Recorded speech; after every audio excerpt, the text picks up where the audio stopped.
Hello, welcome back. I hope you're doing well. Today will be our first of three lectures on the Church of Jesus Christ of Latter-day Saints. All right, so let me share my screen with you and we will get started.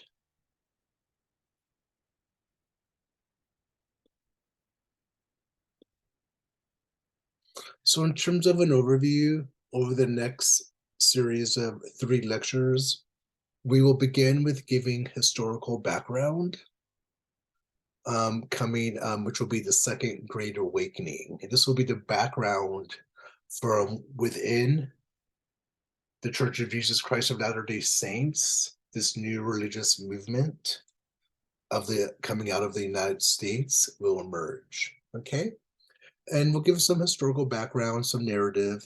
Then we'll have some time focused on giving a historical narrative and an introduction to Joseph Smith Jr., who is the founder of the Church of Jesus Christ of Latter-day Saints.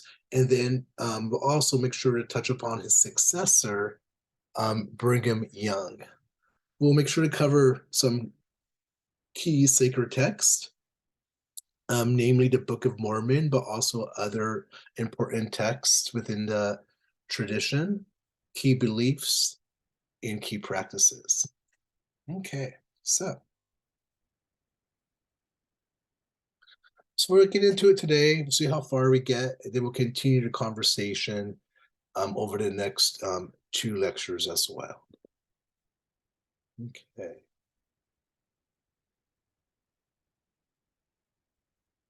So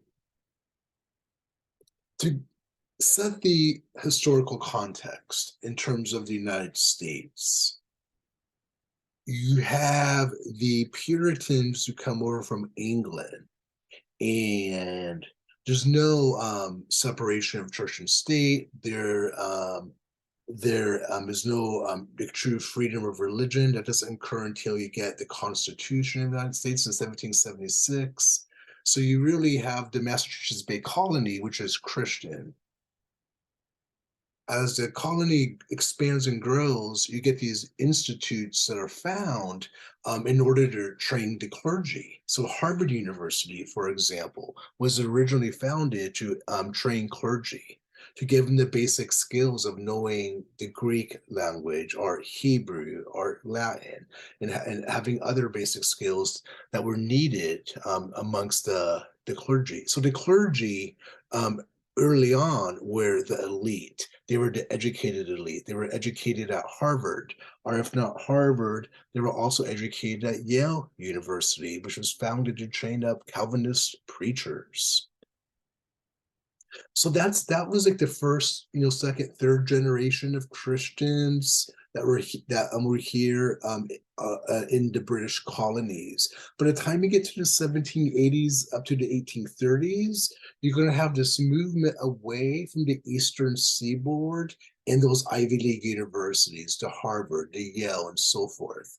And people are going to become more like frontier type people because they're moving more towards, well, from their perspective, what is the frontier, right? It means a whole different thing from the perspective of the Native Americans that lived in those lands prior to their encroachment. But these people who are moving more towards, westward, they have a different mentality, right? And they're more independent in spirit, and they're less concerned with one's academic credentials. They're less tethered to these institutions and these universities and these traditions. They have a new type of Christianity. So in the Second Great Awakening, it's this period that extends from 1780s to the 1830s, in which there's a great deal of religious diversity that occurs with the after the Revolution of 1776.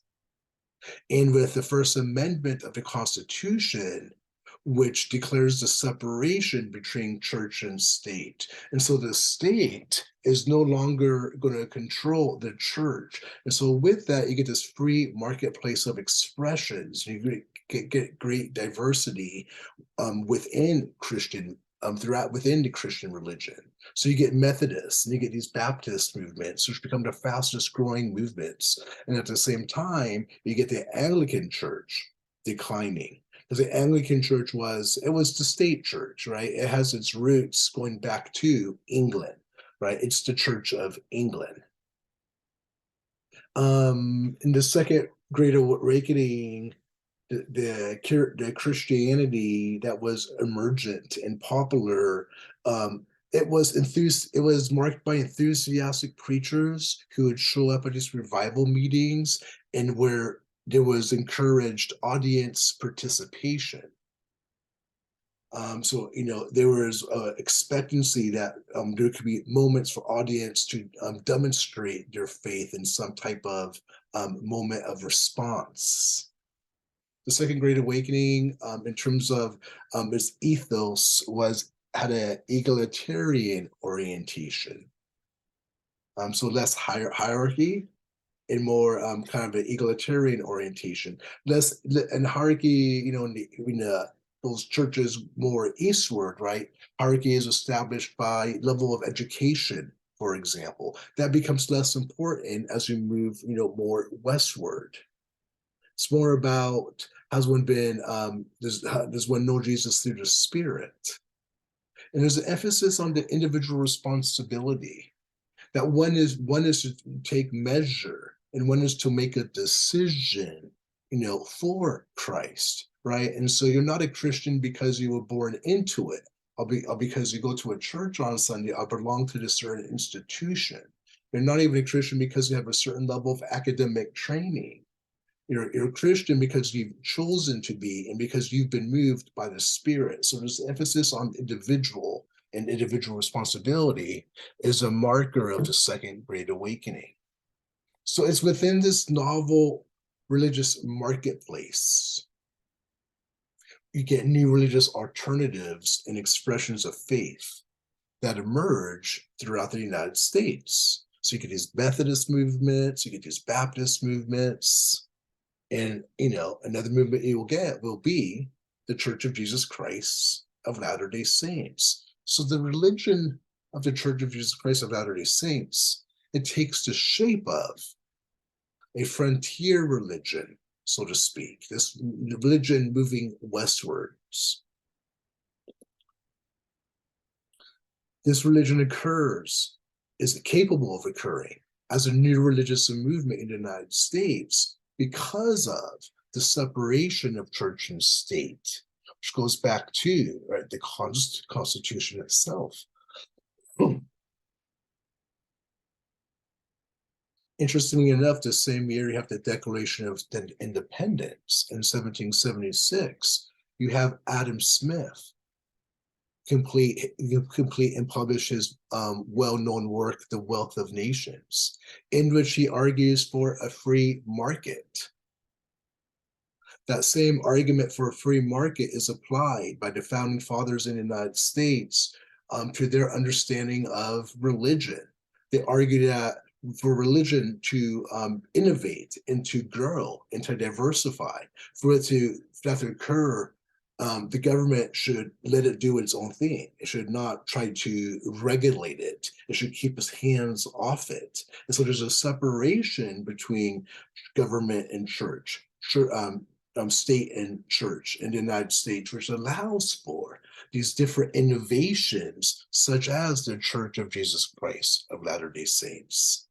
So just in terms of overview, and then we'll continue in this lecture and onwards and next to unpacking some of the details, some of the teachings, some of the key figures within the Church of Jesus Christ of Latter-day Saints. But in terms of overview,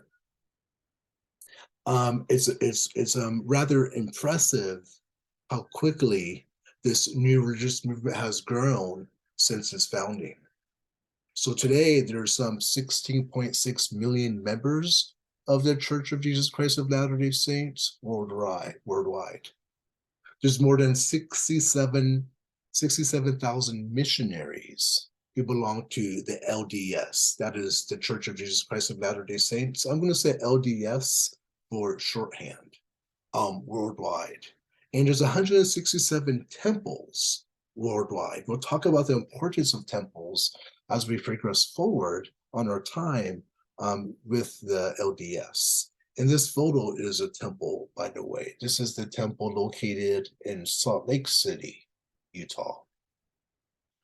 So the Latter-day Saints is a restorationist movement, meaning it sought to restore the pure gospel of the early church. So it understands itself to be a Christian movement, but as a restoration movement, its argument is these other Christian alternatives, whether it be the Roman Catholic Church or the Methodists or the Baptists, the Lutherans, the Presbyterians, there were all these different alternatives that existed in this marketplace prior to the Church of Jesus Christ of Latter-day Saints. But the argument given by the Latter-day Saints is all these other movements are impure. They've been corrupted. There's something wrong with them. And so, but we, the Church of Jesus Christ of Latter-day Saints, we are the pure church. We are representative of the early church. We are a return to the early church. So that's the claim. All right, just to note, in the past, the members of the Church of Jesus Christ of Latter-day Saints were often called Mormons, but since 2018, the president of the Church of Jesus Christ of Latter-day Saints, Russell M. Nelson, instructed only the full name of the church rather than the term Mormons should be used. So I will use the term LDS, Latter-day Saints, an abbreviation, LDS, throughout the remainder of this lecture and the next two upcoming lectures when talking about the Mormons, okay? So that will be a shorthand way to reference them. So members of the Church of Jesus Christ of Latter-day Saints consider themselves to be Christians who have restored the true gospel. Here, this is a sign engraved into the wall of a ward. A ward is a Mormon meeting place, akin to a church. And I wanted to show this sign because you see what gets the most space, right? What gets kind of enlarged in comparison to the other words is the two words Jesus Christ. And so Mormons see themselves as being Christian, right? Being Christian, in as much as they are informed by the teachings of Jesus Christ. So the founding father of the Church of Jesus Christ of Latter-day Saints is Joseph Smith Jr. And I think we'll stop the conversation here and we'll pick it up next time. Because we'll have quite a bit here of material that relates to Joseph Smith Jr., who's the founding figure. Then from there, we'll talk about how the movement goes westward and eventually ends up in Utah, in Salt Lake City. And we'll talk about there how you get different teachings and different issues that emerge that are part of the history of the Church of Jesus Christ of Latter-day Saints. But for now, I want to leave it there, and we'll pick it up next time, if that's okay. All right, because I think this is a good place to stop. So this is a shorter lecture than some. Okay, thank you so much. See you soon.